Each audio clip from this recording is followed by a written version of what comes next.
ගෑණියක් දීග නොදී ගෙදර නාකි වෙන්න අරිනේක හරිද කල්නාමි? ගෑනු දීක දෙන එක මගේ වැඩක් ඈ. ඒ කතාව ගෙට වෙලත් නෑ. ඒක අපූර්ව කතාවක් නේ.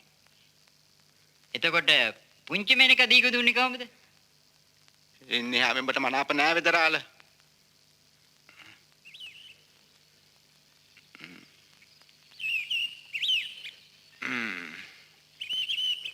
උඹේ දුවෝ ඔබට දීග දෙන්න බෑ.